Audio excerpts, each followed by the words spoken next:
Čau, te Katrīna, un šis ir mūsu vietējais biohackers Māris. Un šodien raidījumā Labāks tu dienas mikrodeva runāsim par piedzīvojumu terapiju devā.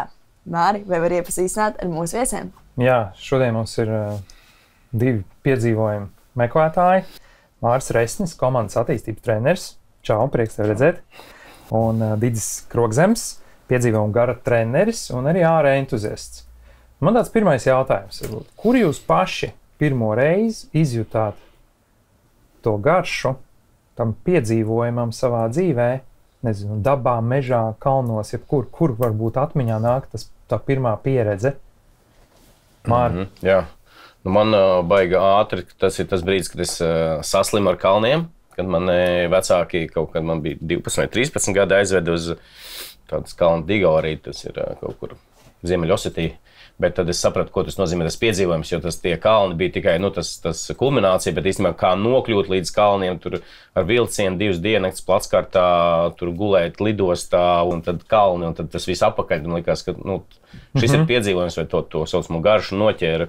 Tajā brīdī es vienkārši kaut kur aizbraucu un būtu, bet tas tā sapratu, ka tas liela procesa daļa. Super, jau. Tā kā tas pavilkās. Tāds uzreiz spilgtākais. Jā. Dīdz, kas tev bija tāds tavējais, kas ievilka? Es teikšu, būs divas lietas tā īsumā. Jā. Pirmais, kas man pievilka pie dabas, ir pieredze bērnībā. Dzīvoju Vasanīcā netālu no jūras. Un starp Vasanīcu un jūru 2 km caur mežu. Okay. Un katru reizi ejot caur mežu, mēģinu atrast kādu citu taciņu, kādu uz ezeru pastīties, pāriet pāri pa citu tiltu. Un tās pirmās atmiņas, kas pa āra dzīvi man tā kā saista. Un pavisam nesenāk, kas varbūt tā laikam būs maza reklāma, bet sāku iet Movement Spontaneous pārgājienos, ko vadīja Matīs, viņa pazīstams arī cilvēks. Un tas bija tāds tā kā atpakaļ sauciens, ka tas tomēr ir forši tā kā darboties ārā un atrasties outdoorā. Super, fantastiski. Tā, ok, esam nedaudz maz iezīmējuši, par ko mēs īsti šodien runāsim. Pieķersimies tādai kā mazai spēlei. Fakts vai mīts? Visot vienkārši piedāvāšu jums apgalvojumu un jūs izvērtējat, kā jūs prāt, liekas tomēr drīzāk fakts vai tomēr mīts. Tātad pirmais. Uzturoties dabā, uzlabojas cilvēka imūnsistēma. Man liekas, tas ir fakts. Jā, man liekas, tas pat ir Japānā vai kur tur pierādījies. Sākam fakts. Jā, fakts arī, jā. Pārvarot brīvdabas aktivitātes un radošs izaicinājums, cilvēks attīsta emocionālo izturību. Noteikti. Jā. Jā. Es negribu.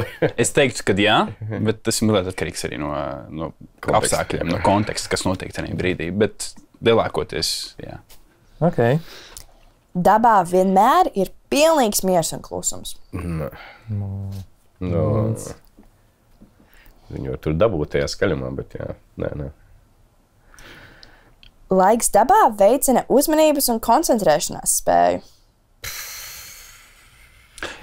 Es teiktu, ka jā, jo tik viegli ir dabā ilgstošu laiku pavadīt, pieņemsim, kaut vai tās pašas skudras vērojot. Tu vari koncentrēties ar tam skudrām, vai uz to uguns, kur arī ilgi var sēdēt un koncentrēties. Vai tas pārnesās, pieņemsim, programmēšanā, to es nezinu. Bet noteikti viena veida koncentrācija dabā var ļoti labi iegūt. Jā, nē, kā tur saka, ja sāk pēkšņi lietas līdz ļoti koncentrējies, līdz sakārtot somu tā, lai nekas nesalīst. Noteikti tur ir jautājums par apzinātības līmeni. Bet kaut kur mugurkaulas smadzenēs noteikti tur kaut kas notiek. Lai dotos dabā un prastu tajā orientēties, jābūt īpašai izglītībai. Mīts. Nevajag. Vienkārši tad vai pazaudējis vai ne. Daba ir pārpilna ar mikroorganismiem, baktērijām, kas izlaist slimības, tāpēc tajā nevajag doties. Mīts. Otrā daļa mīts noteikti. Vajag doties. Vajag doties. Mikroorganismi ir, bet doties vajag. Nekas trakāks kā publiskā kancelēts. Mīts. Publikā lielveikalos daudz trakāk visu. Tā. Kārtīgi izstaigāties pa mežu var būt tikpat vērtīgi kā 30 minūšu saruna terapeitu dažiem. Fakts. Dažiem laikam, jā. Neteiksim visu, bet... Atkarīgs no cilvēka. Jaunieši, kas izaug dabas klātbūtnē, iegūst vairāk dzīves prasmi, kā tādi, kas varbūt pilsētā uzaug. Jā. Nu, jautājums, ko viņš dara tajā dabā. Jā. Ja viņš vienkārši sēž un lasa grāmatu droši vien. Bet noteikti jā, tāpēc tur kaut kur jau tev jāmāk ir kaut vai saprast, kā aiziet un atnākt. Nu. Lai pilnvērtīgi baudītu dabu, jābrauc vienmēr tālu. Noteikti nē. Mīts. Daba var būt tuvākā mums liekas. Ļoti daudz dabas ir Rīgā. Un tuvāk nekā varbūt liekas, kāds varbūt tiešām paiet 2 kvartālus riņķī, bet tur ir pārciņš vai mešs vai upīte vai ezers. Kārtīgas savas sāpes izkliekšana mežā var aizstāt vizīti pie psihoterapeita. Ar nopūtu. Jā, es esmu devis cilvēkam tādu uzdevumu, bet vai tas tādā, uz tādā momentā, tajā īstermiņā, liela termiņa. Tu neesi sūtījis pie psihoterapeita. Es neesmu. Es nezinu, šī brīdī man gribētos mazliet laust spēles noteikums, teikt, ka nevar ne fakts, ne mīts pateikt. Tas, ko es varu pateikt, tas var būt ļoti noderīgi cilvēkam, tas var viņam atvieglot tajā brīdī. Vai var pateikt, tagad psihoterapeiti ejiet, tagad nestrādājiet vairāk, mēs braucam mežā, tādā vietā, tā laikam arī nevar. Saldais vidusceļš. Tāds vidusceļš, jā, ne fakts, ne mīts, bet kaut kas tur ir. Visbeidzot, sēņošana vai ogu lasīšana ir kā sava veida meditācija. Protams. Jā. Tā. Aizpūst un pazūd. Aizmeditējās. Dabā tā diešana viens no tiem procesiem, tas ir laiks, kad mēs varam pabūt ar sevi. Un tieši pat precizēt, tu runāji par to klusumu skaļumu dabā. Un tu teici, ka pat skaļumā var atrast klusumu. Jā. Gribi nedaudz paplašināt šo? Jā, jo pamatā ir tā, ka mēs dodamies dabā, īstenībā noņemās tie pilsētas trokšņi, kas it kā mūsu ausī traumējuši vai lieki. Un dabā mums ir tā kā daba, tāda dabiski, kas mums netraucē. Mums pat ieejā vai palīdz dzirdēt dabiskas skaņas, kas mūs nomierina.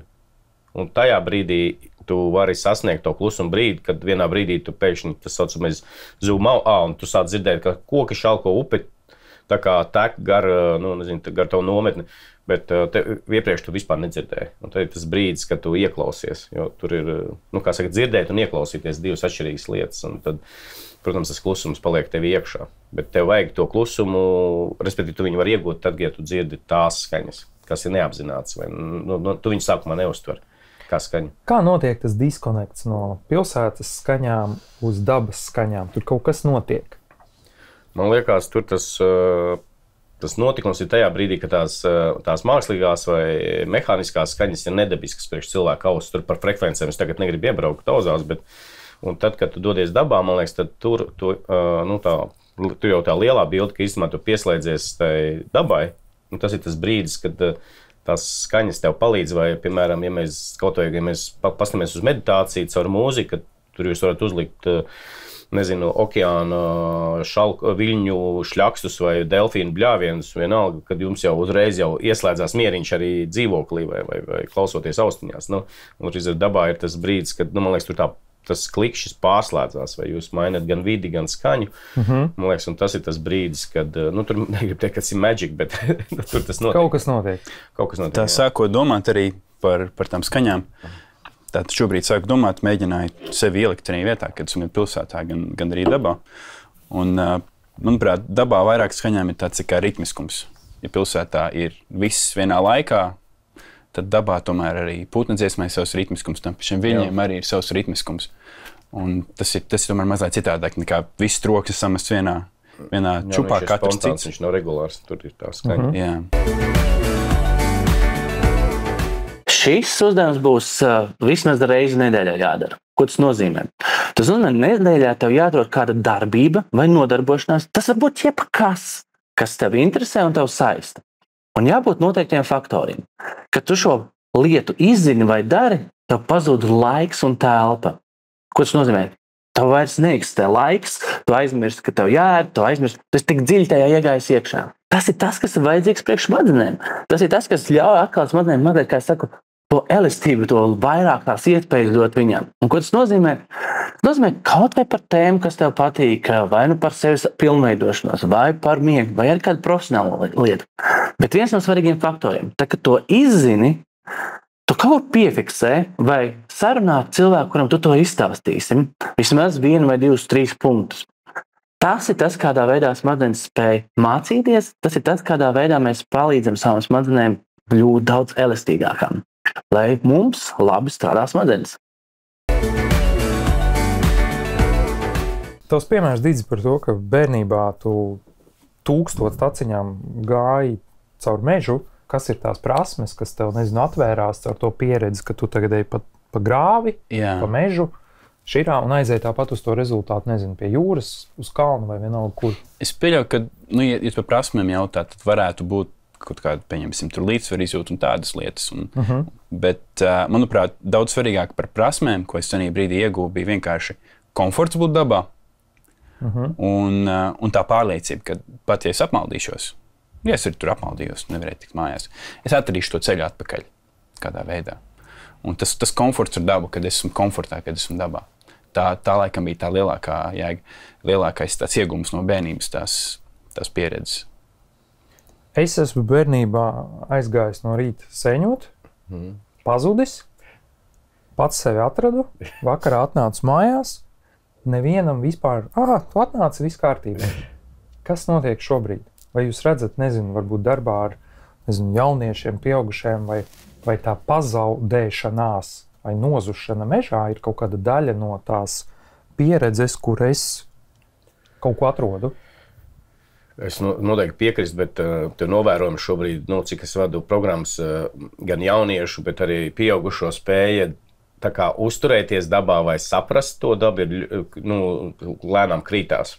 Ja agrāk kaut kādas lietas mēs nemācījām, tad šobrīd kaut vai tāds fakts, kad aiziet uz tualeti mežā, ir diezgan liels emocionāls pārbaudījums. Ir cilvēki, kas noturās 4 stundu pārgājienā, lai tā kā viņiem nesaprot to konceptu, kā var izrakt bedri un to, ka viņi tīri psiholoģiski nevar, vai tas, ka viņiem liekas, ka mēs ejam mežā, kurā nav tā kā takas, es saucu netakas, viņi sākas panika, tāpēc viņi domā, ka viņi pazuduši, kaut gan īstenībā ļoti vienkārši saprast, kur tu esi, dažreiz grūti, bet tu zini, ka Latvijā nevar īstenībā apmaldīties ilgi un vienīgi tur neej papli, bet tas ir viss mierīgi, bet cilvēki emocionāli tā kā norojās. Un tas ir tas brīdis, kad viņi var pazust, vai kad rogotāji pazūd un apjūg. Kas ir tas brīdis, kad cilvēki, es esmu gājis kalnos ar grupām, es zinu, ka ir kaut kāda tā tendence, kad, var teikt, jūdzamies. Jā, man liekas, stundas, dienas, apstākļi. Tu redzi to, ka tas arī tas ir tas, kas notiek, jā? Jā, un tas ir tas, ko sākumā tu teici par emocionālo inteliģenci un emocionālām prasmēm, ka šajā gadījumā tā kā tur pieredzi tai bērnībā vai kur, ka tu zini, ka tu nevari, ka jāiet tālāk. Tu neredzi ceļu, neredzi atpakaļ, bet tu zini, kaut kas jādara, kaut kur jāiet, un tad jau atradīsi, strautiņš iet tā upē, upe ietek lielā upē, respektīvi, un tur jau pie ūdens parasti cilvēki. Dažreiz strautiņš var arī kaut kur apstāties un pazust. Nepālā, piemēram, pēc šīs taktikas nevajag vadīties, jo viņš beidzās tur un tur cilvēki iet bojā. Bet idejiski tas ir tas emocionāli, ka tu, nenofrīko, ka viss slikti, viss tu gulies zemē, mirst nost, nē, ka tu mēģini ieraudzīt, saprast, atcerēties, kā bija, un ka tu apmēram nojaut, kas ir, un tu turpini kaut kādu rīcību, kaut kādu jēgpilnu vai vismaz tavā prātā loģiski. Un tā kā, man liekas, jauniešiem un pieaugušiem šobrīd tas savienojums nav, vai viņi ir mazāk dabā, vai viņi neiet tādos pārgājienos, vai vienkārši dabā laivbraucienos, kur viņiem tā vide, tā daba ir liekas pārāk bīstama vai nesaprotama. Un tas ir tas brīdis, kad risks ir pazaudēties. Man tev varbūt jautājums radās. Tu pacēli tēmu bailes, pazušanu, tādas lietas. Es dzirdēju tekstu, ka es neiešu mežā, jo tagad Latvijā esot vilki un lāči. Teorētiski viņi ir. Praktiski tas lācis par tevi uzrunās krietni ātrāk nekā tu viņu pamanīsi. Un 9 no 10 gadījumiem viņš būs kaut kur aizgājis prom ar vilkiem līdzīgi. Dzīvniekiem tās maņas ir daudz spēcīgākas nekā mums. Bet tie cilvēki, ar kuriem jūs saskaraties arī es darbā ar grupām redzu, tad tā tēma ir bailes, es baidos pazust, nomirt, viss slikti. Ja? Jā, tas ir tas. Jā, un lāči arī pēdējā laikā viss prasa, ko darīt lāčiem. Mēs tā, tu būsi priecīgs vai laimīgs, ja tu ieraudzīs to lāci. Es 25 gadus esmu mežā, ne vilku, ne lāci es neesmu redzējis. Es šausmīgi gribu ieraudzīt viņus. Diemžēl viņi vairās. Jā, dzīvā radība jau kilometru vai 2 iepriekš zina, ka tu esi mežā. Viņi visi zina jau, ka tu. Vai arī tu dažreiz izjūti, ka tev nav enerģijas? Šodien es gribu ar tevi padalīties ar elpošanas vingrinājumu, kas var pacelt enerģijas līmeni šobrīd, tagad un tūlīt.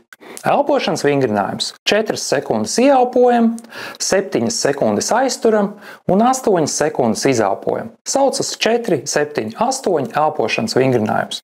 Tātad līdz 4 sekundēm ieelpoju, 7 sekundes aizturu un caur degunu mierīgi 8 sekundes izelpoju. Un šādā veidā darbojamies minūti, 2, 3 un sajūtam, ka mēs piepūdinam savu ķermeni ar jaunu enerģijas avotu. Tas tev palīdzēs justies enerģiskāk, priecīgāk, laimīgāk. Izmanto!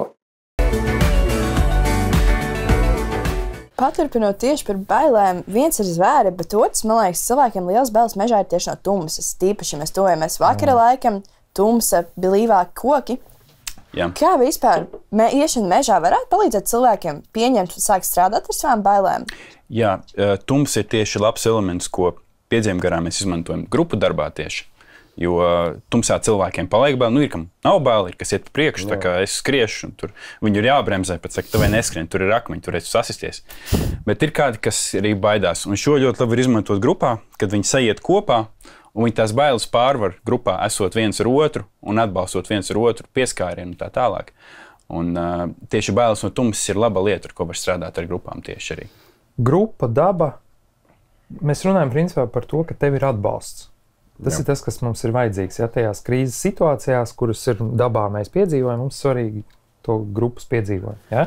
Jā, un tad īstenībā ir interesanti par tumsu īstenībā, ka mēs arī cilvēkus atstājam vienus.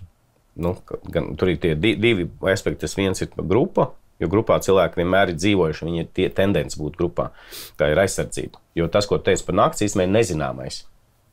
Tums ir nezināmais īstenībā, ka tas dziļākais līmenis, tas nav no pašas tumsas, viņiem nav bail, viņiem jau tā, kas notiks tumsā, bail ir. Jo tumsā, kad nakts iestājās, parādās citi trokšņi un viņus dzird labāk. Tas nozīmē, ka bailes mums rodās vēderā, aiziet līdz smadzenēm, un tad attīstās, ka tur ir meža kuilis vai mednieki ļauni divi, bet īstenībā tas vienkārši tur bāveri čiekur nomet, pa lielam, bet tā spēja sevi nomierināt vai pateikt vai nokoncentrēt, kas tev jādara, tā ir prasme. Un to var trenēt, un arī tad, kad mēs atstājam cilvēkus vienus naktī, ka viņi arī, pēc tam saka, bija šausmīgi vēl un tā, bet ka viņi pārvarēja vai spēja sevi tā kā, negribu teikt kontrolēt, bet vadīt. Mēs to vairāk saucam, ka tu spēji vadīt tās savas domas vai to vaiprāt, ko tu izdomā, ka tu tagad tur, blērs ragans nebūs viss kārtībā. Tas ir tas. Jā, bet klausies, Māri, tas vaiprāts, par kuru tu runā, tātad tu jau pieminēji, ka tu redzi bišķiņu to tendenci, ka bez maz vai, kaut kas kreizī notiek. Tātad mums ir jāstāsta pavisam tāds pamatu lietas. Kas notiek? Kāpēc? Tur ir, man liekas, tāds globālais, situācija tāda, ka cilvēki zaudē savienošanos ar dabu, vai tur neatrod vairākums, jo principā, man liekas, Didis arī piekrītīs, ka tev apkārt visi draugi liekas, ka visi iet mežā. Tā, ka visi iet, visi iet vai pārgājienos, vai tur meditē, velpoši, ka visi ir šausmīgi tādi aktīvi. Bet īstenībā tā ir tikai maza aktīva cilvēku daļa. Lielākā daļa izklaide ir lielveikalā, vai draugiem aizbraukt līdz Daugavai, blakus piknikot, un tas īsti nav. Un tajā brīdī, kad mēs zaudējam saikni ar dabu, tas mēs īstenībā zaudējam saikni ar sevi. Jo tas noslēpums, ka mēs runājam, mēs ejam savienoties dabu, īstenībā, tas ir tikai puspatiesība. Otra puse, ka īstenībā mēs savienojamies ar sevi. Mēs beidzam ieklausamies sevi, kad mēs tai pašu, labi, nevajag braukt uz kalniem, var vienkārši iet pārgājienā un izvēlēties, piemēram, jaunu ceļu, jaunu taku. Un tas brīdis, kad tu izvēlies atklāt vairāk nekā drošība, jo tā zināmā tā ir drošība, tas ir atklāšana, bet tā pašā nezināmais, kā tur būs. Un tad to transformējam ir lietas paralēlas ar dzīvi. Kā pakaļ izvēlēties jaunu profesiju vai jaunu darbu vai jaunas attiecības. Tas ir precīzi tā pati darbība, ko tu izdari mežā, ir tā pati, kā tu izdari izvēles dzīvē. Tā kā tajās izvēlēs. Īstenībā nemainās. Vienīgi daba tev dod uzreiz rezultātu. Nokļūdījies, dabūji iekšā, vai tur ir strupceļš. Ok, nāc apakaļ. Dzīvē mēs izdarām kļūdainas lēmumus, bet mēs varbūt uzreiz neredzam, mēs ilgsies. Bet tajā brīdī, kad man patīk, kad Didis teica par tām jaunajām takām, es arī tā daru, jo es mazliet slings vai mīlu to komfortu un tev patīk to izvēlēties komfortablu ērto ceļu. Bet īstenībā ej citu ceļu, ir mājās pa citu 3 stūru vai ne, vai citu ceļu. Un tas ir, tad ir tā atklāšana, bet, protams, nav droši. Bet tu trenē spēju pieņemt lēmumus un izvēlēties to adventure vai piedzīvojumu. Man ienāca vārds adaptācija. Adaptēties un caur to meža vai vispār to dabu, meklējot tos jaunos ceļus, es pats sevi izaicinu jauniem kaut kādiem notikumiem. Un vienmēr dabā nav vienādas takas. Jā. Tas ir vēl viens. Nu, tas noteikti ir tā kā aspekts, kas var dabā būt. Lai gan par adaptāciju man šķiet, ka šis ir vairāk tāds plašāks jēdziens, kas ir arī darba, arī tur IT profesionālam arī viņam ir jāadaptējās. Tur tagad mākslīgais intelekts citā tēmā iebrauc mazliet, atnāk un tā tālāk. Taču daba, man liekas, ir unikāla ar to, ka dabā ir tas, tā informācija nenāk tik daudz. Un tiešām, tā kā Mārcis teica, tā informācija, nu, ja grib, protams, ka var atrast informāciju dabā, protams, bet pa lielam nav tik, nav tāds overloads. Daba ir spam filtrs. Jā. Kaut kādā ziņā noteikti, jā. Vai tieši otrādi, tur ir tikai galvenais, nu vai īstais. Nav nekas lieka, nu, pa lielam, izņemot lapsenes, protams. Vai pārējais viss ir kaut kādās. Nē, un dabā var vienkārši to prātu var atlaudot, un tanī brīdī, kad tu atlaudot tās lietas, tev tur Gmails vai tur tagad WhatsAppā kaut kas nāk vai kaut kas tāds, un kad tu atlaudo sev to lieko, kas pašreiz ir mūsdienās, tad tev paliek vieta sevī, lai tu varētu kaut ko, lai pabūtu ar sevi. Jo tad, kad tu esi uz ielas, tu redzi, tur laima, tur sagribējās šokolādi, aizies šokolādi, aiziet. Pēc tam atnāca ziņa, ka tur būšu mājās pēc 15 minūtēm jāsteidzās. Tad trolejbus aizskrēja, jāskrien pakaļ trolejbusam. Ir tik daudz tie stimuli pilsētā un tik daudz tās it kā svarīgās lietas, pēc kā ir jāskrien, ka vienkārši nepaspēj ar sevi pabūt. Un dabā ir dots tas, ja tu, protams, neir telefonu dabā, jā. Tad tā daba nebūs diži daudz, jā. Tur būtu paklupsējis saknes, un tad sapratīs, kaut ko ir jādara. Bet, ja tu neir to telefonu dabā un te tiešām vēro dabu, tev ir vieta sev. Tev ir vieta sev savā galvā. Ja, man liekas, šobrīd sabiedrībā tiešām, kā tu minēji, te visi stimulējošie faktori apkārt tik daudz, kas notiek. Cilvēki pie tā ir tik ļoti, ļoti pieraduši, ka mums visu laiku 100 000 lietas prātā notiek, visu laiku tur skaņas, viss vizuāli. Vai jūs prāt, esat saskārušies cilvēkiem, kur ieiet mežā pirmās reizes, viņiem tā trauksme sāksies tieši no tā, ka viņiem ir garlaicīgi, negarlaicīgi, bet viņiem nav tas stimuls visu laiku apkārt? Tieši tā ir, jo parasti, tā kā mēs tajā piedzīvuma industrijā, īstenībā tie cilvēki, kam vajadzīgs tas dopamīns un visu laiku tas maukšana, respektīvi, vai tur kaut kas nezināms augstākā klints un biezākais mežs. Bet jā, tieši rodās tā sajūta, ka kaut kas nenotiek. Bet tajā brīdī īstenībā jautājums ir, vai to ir viens, vai tas ir vadīts process. Piemēram, ka mēs ar Didi strādājam sfērā, kur tas ir vadīts process. Mēs to apzināmies, mēs palīdzam saprast, ka tas miers vai tā sēdēšana mierā ir savienojas ar atjaunošanos, ar saprašanu, ko tu dzīvē vispār gribi, kāpēc tu pieņem tādas lēmumus vai tā. Tur vispār ir tās Basicā ir tā saruna ar sevi. Kad tu beidzot vari parunāt ar sevi un pateikt, ka tev tas nepatīk vai tas patīk, es gribu izvēlēties šo, jo tajā troksnī, kas arī ir civilizācijā, tu nekad sevi nedzirdi pa lielam. Ja tu speciāli neej uz kaut kādu elpošanu vai meditāciju vai klusumu istabu, tu viņu nekad nevari dabūt. Un tad īstenībā nevis bail ir no tā, ka nekas nenotiek, bet bail, ka tu beidzot sāc dzirdēt sevi. Jo tu sev daudz ko vari pateikt. Tur ir tā problēma. Ir kaut kāds metods, ko jūs pielietojat, kas palīdz cilvēkiem, kas viņiem nav šī saikne īstenībā daba, ne arī sevi, un tomēr nonāk mežā un saprot, man ir garlaicīgs, nejūtas, nevaru īsti būt šeit un tagad. Kā jūs palīdzat viņiem tomēr atgūt šo savu iekšējo dialogu un arī saikni ar sevi un dabu un pārējo?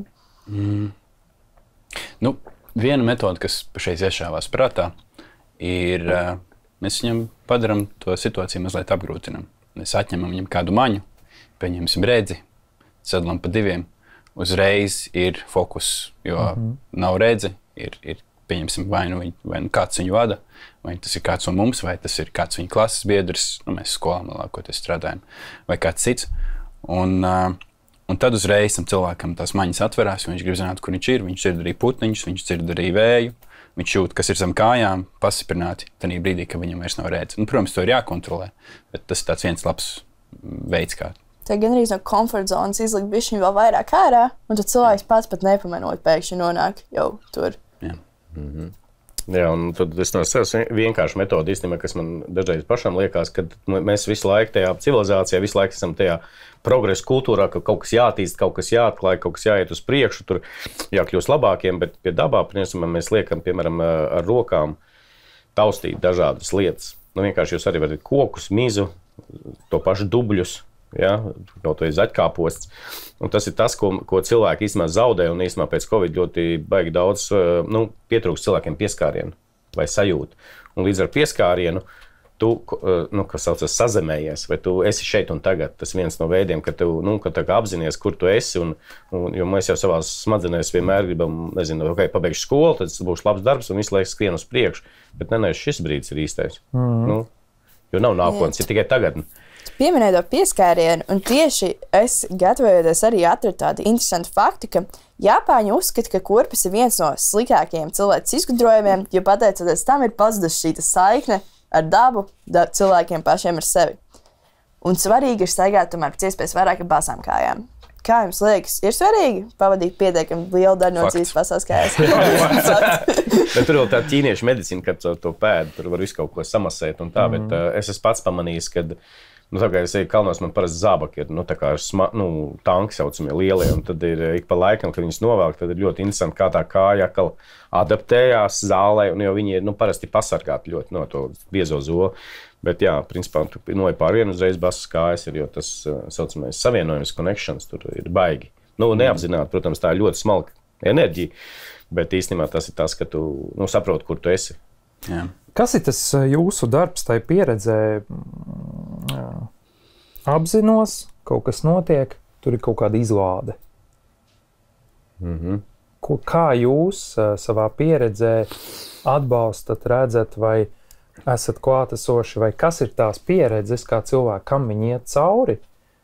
Ir troksnis pilsētas, mēs esam to saikni dabūjuši, tas tāpat vienkārši nenotiek. Es jau zinu, ka tur ir kaut kādi posmi. Kas notiek ar cilvēkiem tajā izlādes momentā? Kādas reakcijas jūs pamanat, nezinu, skolēnos, pieaugušajos, jauniešos? Kāda tā pieredze? Es laikam vairāk par skolēniem jauniešiem varētu teikt. Ir divas reakcijas, ko esmu novērojis. Viena reakcija ir aktīvie cilvēki, kas beidzot tikuši ārā no skolas, un tad viņi izliek enerģiju maksimāli daudz. Un tad ir otra daļa, kur reakcija ir tāda, kad smiltis, berž kājas, kaut kur pie iekrīt smiltis, nērti, nekomfortabli. Es gribu mājās, man nepatīk šeit. Un pēc kaut kāda laika, dienas beigās abas šīs reakcijas novienādojās. Dienas beigās, kad ir bijuši kopīgi komandas uzdevumi, tie cilvēki, kas ir bijuši ļoti, ļoti aktīvi, kas ir skrējuši, kur uzmanība nav vispār bijusi, vienkārši viņi grib izlikt enerģiju, viņi šo enerģiju ir iztērējuši, viņiem tas mirklis ir pārgājis, un tad viņi atkal ir kopā ar visiem un mierīgāk. Un tie cilvēki, kas sākumā ir bijuši vairāk ar to diskomfortu, kad ir smiltis, man tur zandals, tur kaut kas grauž, tur ir vēl kaut kas tāds, viņi par to ir aizmirsuši, jo viņi ir izgājuši tam šokam cauri, man nepatika. Ak, nē, neviens, tur mamma neteica, cik slikti iesim mājās, neviens mani nežēloja, ka tas ir slikti. Nemaz tik slikti tas nav beigās, un viņi jau par to ir aizmirsuši, un visi ir laimīgi dienas beigās. Tā kā jau ir adaptējušies. Man ir tā sajūta, ka tur runā arī par to kaut kādu emocionālo to sajūtu, kas procesa laikā rodas. Viņi ir pozitīvi, un attiecīgi viss, kas bija kaut kāds diskomforts, un tāpēc mēs varam runāt par to, dabu, ka viņi ir tīri tāda emocionālā terapija vai Māri, kā tev tā pieredze varbūt, kādas ir tās situācijas? Es kalnos arī eju ar cilvēkiem, un tur bieži vien ir tā tēma šitā. Kā tu to redzi? Jā, jo, var paturpināt Dīdzi īstenībā, tas īstenībā ir tās grūtības, vai tieši otrādi ir tas sajūsma, pārāk liela, bet tur ir tā svarīgākā lieta, kad cilvēki sastopās ar grūtībām, un mums ir speciāls uzdevums, ka mēs pēc kāda laika runājam, kā mums vieglāk pārvarēt grūtības.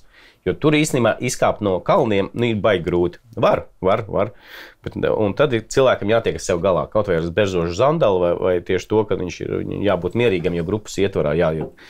Bet tā pamatlieta, kas tur parādās, īstenībā uzreiz ir tas sazemējums vai tā realitāte ar īstenību. Tāpēc, ka nav vairs, tu nevari domāt, tev ir krauja, akmeņi var nokrist. Līdz ar to tas fokus ir uz tagad, vai šeit un tagad. Tā ir pirmā lieta. Otrā lieta, kad cilvēki kļūst atklāti pret sevi grūtībās. Un atklāt pret citiem pēc tam. Un tad ir šis te, ka viņi saka, tas nepareizi tā, ka izvēlējās, kāpēc mums neko neteica, ka tik grūti būs. Kaut gan viss ir uzrakstīts un izstāstīts, bet tad sākās tā cīņa. Un tad jautājums, kā to cīņa tiek pārvarēta vai cīnīta. Bet tas svarīgākais, ka tas rezultāts pēc tam ir sasniegts. Vienalga, kāds viņš ir. Labs, slikts, vai pasaka, nē, tas man nedara sevi mājās. Un tas ir šausmīgi labs lēmums, jo iespējams tas dzīvē transformēsies, ka būs, ka kaut kas nepatiks. Vai, kad cilvēks teiks, stop, šī ir mana robeža, es tālāk nē. Vai tieši otrādi izrādās, ka man ir, es īdu, es čingstu, vai viss ir slikti, bet es tāpat teju. Mums ir pieredze kanjonīgāk iet, meitenes kliedz, man bail no augstuma, es saku, tad nedaram. Nē, un viņa no 30 metriem dulferējās lejā, bet viņai bļauja, ka viņai bail no augstuma. Kamēr viņa pati dod ar visu kārtībā, mēs nevienu negrūžam. Bet, un tad, kad ir, protams, tas sasniegums, protams, tad ar visas lietas tās grūtās aizmirstas, jo tas ir tāpat kā dzīvē, būs grūtības. Un tas ir, man liekas, ka mēs to iepriekšējo tēmu, ko mēs runājam, kad īstenībā cilvēki sāk iet tik lielā komfortā, ka viņi nav pieraduši pārvarēt grūtības vai nemāk. Vai nezinu, kā viņiem. Uzmetam, pabrainstormojam, kas mums nāk prātā. Tad es te sadzirdēju, tātad pateikt nē. Tad tas ir viens, kas man sadzirdēja. Grūtības būs. Kas mums vēl tās tēmas parādījās? Vispār tajā tēmā piedzīvojums. Tas ir tas, ka man liekas piedzīvojums ir tas, ka tu parasti 99% sasniedz to, ko tu esi plānojis. Un ja tu nesasniedz, tev patīk process, piemēram, tu un tā gribi atklāt, ka viss notika. Un tad ir tur labas smadzenēs rodās kaut kādas tur vielas. Kaut kāds fokus uz rezultātu. Tad mēs runājām par mieru. Tā ir iekšējā sajūta, tas ir connections ar sevi beigās, savienojums. Kas vēl mums ir tajā visā, meža, dabas piedzīvojumu virzienā? Kopā darbošanās. Kaut kāds teamworks, attiecības ar apkārtējiem. Okay. Mēs runājam par sajušanu, sajūti.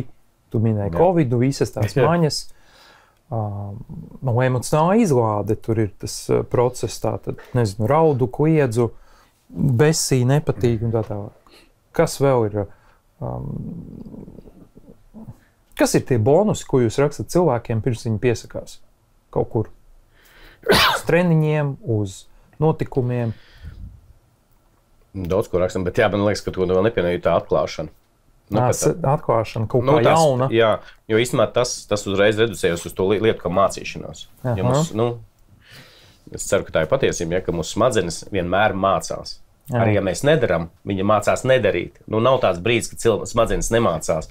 Un līdz ar to, ko mēs tajās piedzīvojuma meža programmās darām, mēs iemācīties. Vai tas ir praktiskās, kas, piemēram, ugunskura prasmes kompas, vai šī spēja no rīta sevi savākt, pamosties.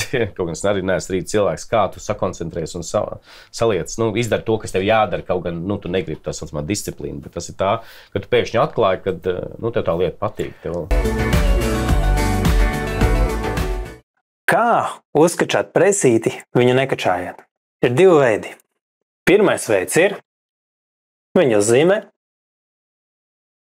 vai arī otrais veids, ko es jums iesaku darīt. Kad tu staigā, kad tu skrien, kad tu ej, kad tu cel, iesūc vakuumā, cik vien dziļi vari, vēdru uz iekšu un nelaid vaļā. Un skaties, cik ilgi vari noturēt viņu. Elpojam krūtīs, tikmēr nelaižam vaļā, un tu pats pamanīsi, kad tev vidēji 20 sekundēs presīte tā nodegs izdedzināt, ka tev nebūs viņa pēc tam atsevišķi jātrenē. Daram to bieži, konstanti atceramies ievilkt un turēt, viņu šādi noslogot, un viss, un sešpak gatā. Lūdzu. Ja paņemam vidējo jaunieti, 16, 18 gadi, 100 jauniešus, ieliekam viņus ķemeru Nacionālajā parkā kaut kur pa vidu. Kāds scenārijs, kas ar viņiem tur notiks? Kādā laika posmā? Viņi tiks ārā? Ķemeros tā kā purvā vai tā? Jā, tur pa vidu, tur mēs zinām pa vidu, starp ieliek. Daļa tiks, daļa ne. Daļa paliks uz vietas. Es domāju, ka tas ne tikai pa jauniešiem, tas par viņu spēju. Un es ļoti labi zinu, ka tur zonas nav. Jā. Kas notiks? Kam? Man liekas, ka būs diezgan liels hauss sākumā. Bardaks. Būs kaut kādi cilvēki, kas sadalīsies pa vienam. Un būs liela daļa, kas vienkārši nezinās, ko darīt. Kas stāvēs un skatīsies uz pārējo to galveno masu. Jā. Līdz brīdim, kad kāds kas būs kaut ko zinās no tā, varēs mēģināt Dabiskās līderības prasmes, ka viņš izdomās, ka kaut kas jādara. Nenozīmē, ka viņš pareizā virzienā ies, bet viņš pārējie, es domāju, tādā versijā viņi mēģinās. Jā, es arī esmu lasījis pētījumus, kuriem nav šī sajūta, kur nav tiešām tā pārliecība, ka viņi spēj kaut ko paši izdarīt. Vai tieši iešana mežā un vai vispār dabā un šādas situācijas palīdz cilvēkiem attīstīt arī ticību sevī un pēc tam iznākt jau tādiem nedaudz stāvokstājošiem? Es domāju, ka šobrīd ļoti, jo iešana dabā un daba, tīpaši Latvijā, mums ir ļoti paveicies, ir super tuvu. Citās valstīs mums ir jābrauc, bet Latvijā ir super tuvu. Un kā jau iepriekš mēs runājam, tās mainās tā paudze, un šobrīd iešana dabā tas ir kaut kas jau gandrīz vai nišas lieta, es nezinu, gribētu tos tā teikt. Un līdz ar to kaut ko izdarot tik vienkārši, kā iziet dabā, izstaigāt pašam no pašas iniciatīvas, kas reāli risks ir, kaut kāds ir, bet ir maziņš. Bet atkal tā uztvere, ka tas ir kaut kas svešs un sarežģīts, ir atkal ļoti augsts. Un līdz ar to tas ir tāds ļoti labs veids, kā ar mazu risku sasniegt lielu rezultātu, ka cilvēks iziet kaut kas, kas viņam liekas, kas ir nesasniedzams, svešs, kaut kas, ko es nevaru, kas nav man, un pēc vienas reizes viņš tā, šo var viens pats ir izdarīt, pēc tam tālāk, tāda atziņa nāk. Jā, un tad runāju par to pašapziņu, es domāju, piemēram, es ņemšu to trakāko galu kalnu, īstenībā cilvēki it kā parasti viņi atnāk un viņi saka, bet nekas dzīvē nav mainījies. Kad viņi atgriežas no kalniem vai no ceļojuma, viņi saka, nekas nav mainījies, bet īstenībā viņi ir mainījušies. Viņiem liekas, ka nav, bet īstenībā viņi ir pašpārliecināti, viņi ir izdarījuši un cilvēki, kas ir, piemēram, uzkāpuši vai sasnieguši kaut kādu sevi izvirzītu mērķi vai nodomu, viņi jūtās lepnāk un var redzēt, ka viņi tiešām staigā ar platākiem pleciem, kad viņiem, jo tur tā lieta, ka smadzenes, viņi sevi un smadzenēm savam pierādījuši, ka viņi ir vairāk, un tā lieta ar smadzenēm, ka viņas nenāk apakaļ. Viņš vairs nākošais nevar teikt, es esmu mīkstais un es neko nevaru. Nē, tu uzkāpi, tu 10 dienas izdzīvoji kalnos, tu uzkāpi. Tu nevari vairāk teikt, ka tu, es tāds nevarīgs. Jā, starp citu, labu tēmu pacēl tā, es teiktu, tā kā noniecināšana, ka mēs nenovērtējam to dabu, tieši tā, kā tu arī pateici. Man liekas, ka es esmu uzkāpis tur kalnā, un nekas nemainās. Atgriežos, nezinu, padzīvoju dienu naktī tumsā, un nekas nav mainījies. Kas ir tā sajūta, kāpēc cilvēki tā viegli attiecās pret šo pieredzi? Man liekas, ka tur viņi, mēs gan to veicinām savas programmas, bet nesavieno. Jo īstenībā tas ir pat stāsts par tiem paradumiem vai veidiem, kā tu dzīvo dzīvi un risini lietas, tādā ziņā. Un šajā gadījumā Cēloņu sekas, jā, jo īstenībā, kad mēs strādājam tieši ar komandas veidošanu, un mēs šajos uzdevumos skatāmies, mēs parasti uzsveram nevis, ko jūs darat, bet kā jūs darat. Un tas kā ir svarīgi, jo tas kā, tu nevari, kā fizisko realitāti vai darbību nekad nemelo. Kā mēs sakam, nekad neklausies, ko cilvēku vai grupa tev stāsta, jo parasti viņi ne to stāsta, skaties, ko viņi dara. Un tad no tā tu vari jau izvilkt vai cilvēkiem parādīt, jo dažreiz tiešām viņi nepamana kā no, bubiņu mētāšanas, kas par rotaļām, ja? Ka īstenībā tur ir sadarbība, tur ir komunikācija, tur ir ieklausīšanās, tur ir ticība komandas spēkam vai sev, ka mēs to varam izdarīt, un tur parādās. Jo tie ir tie paradumi, ko cilvēki ikdienā dara. Piemēram, pie tās pašas grūtās situācijas, ko viņi dara. Viņi iet tieši cauri, vai viņi iet apkārt, vai viņi meklē palīgu līdzekļus, vai viņi prasa palīdzību. Un tā cilvēki parasti arī dzīvē dara. Un tad, ja spēj savienot vai instruktoru palīdzību vai paši, tas dod tā saucamā tā pieredzes izglītība vai generalization fāze, ka jūs savu pieredzi mācāties no savas pieredzes, jo cilvēki nemācās no savas pieredzes. Tā godīgi. Tad viņiem ir jāiemāc mācīties, ka tas bija īstenībā tā, kā tu parasti dari, vai vismaz parādīt, atvērt to lauku, nevis jaunu taku, bet apzinātības treniņš jau burtiski. Jā, priekš smadzenēm sev atklāja, šitā īstenībā es domāju, ka es esmu godīgs tam līdzīgi, bet īstenībā apēd pēdējo snikeru, nevis kā padalies ar komandas biedru. Kur tu vari stāstīt, ka tu neesi empātisks, tu esi egoists. Tā, noņem rozā brilles, nedaudz tiešām parāda, kas pats esi, kas ir apkārtēji, un tur nav tāda gluži, tu nevari apmānīt sevi vairāk, tik vienkārši. Ka tu redzi to realitāti, ka tā ir. Tā ir tajā situācijā. Mēs jau tagad aizvilkām to trako piedzīvumu garu situāciju, to zaru, tā gribētu teikt. Tāpēc mums ir tās piedzīvuma programma, jo tas ir pa īstam. Tur tu vari gudri runāt, bet realitātē būs tā, kā būs. Ikdienā trūkst možuma. Mana rekomendācija gan pamostoties, gan arī jebkurā dzīves situācijā, kur tu esi, kā dabūt atpakaļ enerģiju un možumu. Paņem, izmasē sevi, nedaudz var izstaipīt, izkustināt, bet arī izkopē. Tātad ņem un riktīgi pa visu ķermeni, kājas, rokas, galva, paņem, izkopē un izdauzi sevi. Tas safokusēs uzmanību, iedos tev možumu, un šādu vingrinājumu tu vari izmantot gan no rīta pamostoties, gan dienas laikā, kad vajag dabūt fokusu, un pūs papildus šim uzdevumam, ja ikdienas dzīvē, skolā, universitātē vai jebkurā citā dzīves situācijā tu jūti, ka nav fokusa, paņem, izpurinies, izkrati visu ķermeni, rokas, kājas, un arī, kā jau es minēju, izmasē, izkopē, un tas tev palīdzēs dabūt fokusu un uzmanību. Viens ir tas komandas spējas, bet solo ceļojums un grupu ceļojumi. Jā, diezgan liela atšķirība. Jo grupu ceļojumā tu vienmēr var paļauties uz kādu citu, kas varbūt uzņemās, ja ir grupā atbildība. Vai, ja grupa ceļojumā ir vadītājs, tu vari paļauties uz vadītāju, lai gan mēs cenšamies viņus pēc iespējas vairāk uz pašu atbildību tā kā virzīt. Solo ceļojumā tu esi viens, tev nav tā grupas, ko paļauties, un es teiktu, ka tas ir intensīvāk. Tā kā tādos solo noteikti intensīvāk, lai arī varbūt tā aktivitāte, ko dara grupā, varbūt pat ir grūtāka, bet tas, ka nav apkārt citi cilvēki, uz kuriem skatīties, no kuriem kaut ko saprast, pareizi vai nepareizi, kā jau Māris teica. Vai savā pieredzē jūs strādājat tajā, kaut kā arī uz to solo darbības attīstīšanu? Jo, man liekas, tā ir grupu pieredze, ir solo, un vai tās prasmes mums, tā kā, nezinu, arī vajag mācīties attīstīt šobrīd? Noteikti, un šobrīd tajā apmācību pasaulē parādās tāds skaists termins self-leadership vai pašvadība. Viņš jau bija tur visu laiku, viņš vienmēr ir bijis, bet to, kā tu spēji, jo izmēr to, ko Didis teica, ka tu esi solo, tu šausmīgi intensīvi, bet tu nevis ārā, bet iekšā tu ļoti skaļi dzirdi sevi. Ļoti. Visu laiku tu principā runā ar sevi, visu laiku tev ir dialogi, un tu atklāji, tā balss ir šausmīgi skaļa. Jo viegli jau pazaudēties citiem, vai darīt dēļ citiem, un tad, kā mēs darām, ka mēs speciāli cilvēkus aicinām vai piedāvājam šo te pieredzi. Un tu, piemēram, tur ar laivām vieniem pašiem, jo tur ir nestabili, tur ir tas kā dzīvē. Tu ej viens nestabili, kā kaut kur jau tie instruktori tur ir un gan jau ka izglābus, bet, principā tu esi viens pats. Un vismaz tā ir tā spēja pašam patstāvīgi pieņemt lēmumus, saprast, kas tev dara, nedara, jo vairs nevar, man ieteica, speciālists, ka man jādara tā. Tātad tu noņem to atbildību. Un tur tā atbildība ir 100% uz tevi, 100%.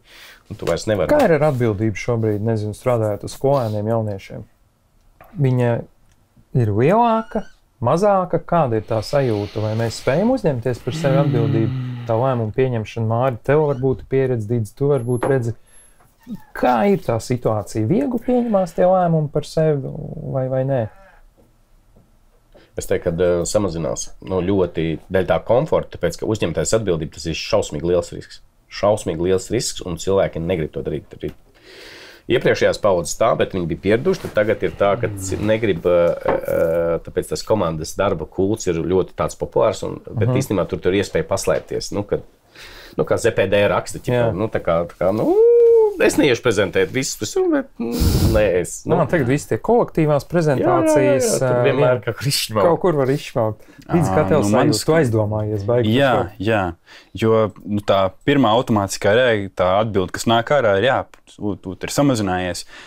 Bet no otras puses, kā sāku pasīties, mums ir vairāk tādu uzdevumu, kas saspiež tieši, kad ir kaut kas jādara, kad nevar būt bezdarbībā.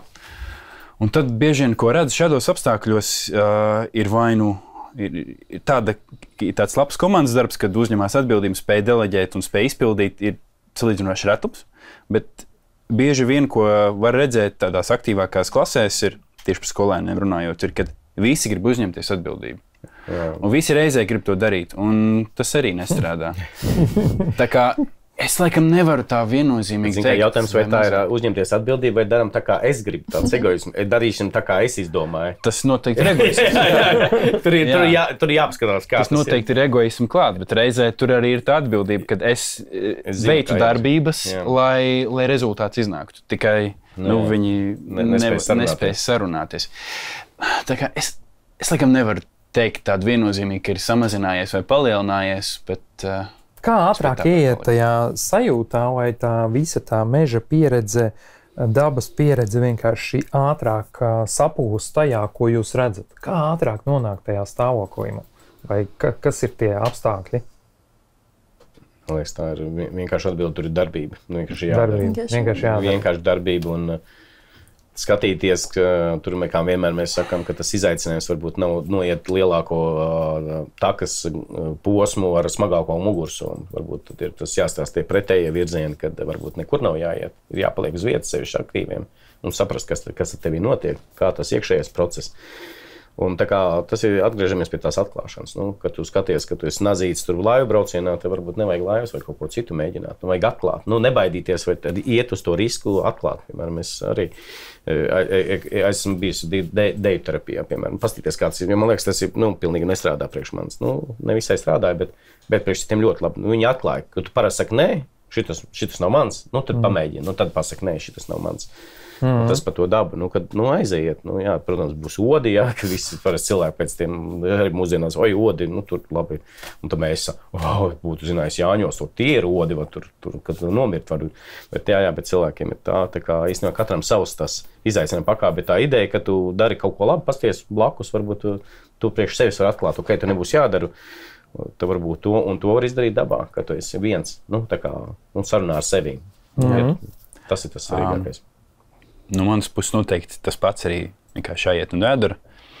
Un otrs, kas ir varbūt no tāda lielāka skatījuma, ir tas, ka mums vienkārši vajag saglabāt tās dabas vietas. Un mums vajag viņas tuvu, lai mums nav jābrauc tālu, lai mēs neapbūvējam visu lieko dabu, kas mums ir Rīgā. Bet pats pamats, protams, ir darbība. Darbība un pieeja arī dabai. Pasaule tik strauji mainās, visu laiku kaut kas notiek, arī dabas mainās. Un kā jums, prāt, liekas, pieņemsim, 75 gadiem, kā viss šīs pārunātās mūsu tēmas un cilvēku attiecības ar dabu varētu izcīties šajā tālajā nākotnē? Būs tā saikne ar dabu, kas notiks ar viņu sāksim? Satvināsies vai vēl turpināsim iet prom no tās dabas? Kā jums liekas, kādas tendences ir? Es domāju, ka mainīsies tehnoloģijas un mainīsies vide, bet nemainīsies pamatvajadzības. Pēc tam pašām attiecībām, pēc atklāšanas, pēc spēja sevi vadīt un citus, tas paliks. Apkārt noteikti mainīsies. Cik mēs viņu sačakarēsim, atvainojos pēc 70. Tas ir cits jautājums, vai tieši otrādi mēs atjaunosim tā, ka daba mūs kļūst par svarīgāko, jo vismaz dabai mūs nevajag. Tā pa lielam. Mums vajag dabu. Un tad, ja tu maini šo konceptu, tad tu vari arī saglabāt vai arī uzturēties vairāk tajā dabā, jo cilvēkiem tas kļūs, ja jau tajā pašā Japānā izraksta iet priežu mežā kā atveseļošanās sastāvdaļa, kā recepti, kā tableti, tad es domāju, ka tas kļūs arī, tā ka industrija attīstīsies un tāpēc tos mežus cerams neizcitīs, tāpēc, ka tas kādai industrijai ļoti svarīgi un tad tas būs, kā obligāts programmas sastāvdaļa, apkāps kaut kokus. Vai pēc tiem 70 gadiem tu redzi, ka izglītības sistēmā vai būs, nevis sporta stunda, bet koku apskaušana un apgrābstīšana vai zemes pieskāriena metode vai kaut kas tāds? Es baigi ceru, ka jā. Jo īstenībā tas ir tas, kā saka, to, ko skolā nemāca, Montessori, tas ir cits skola, bet tas ir tas īstenībā, ko cilvēkiem būtu vajadzējis. Tas pašs savienojums ar sevi, vai mums to māca.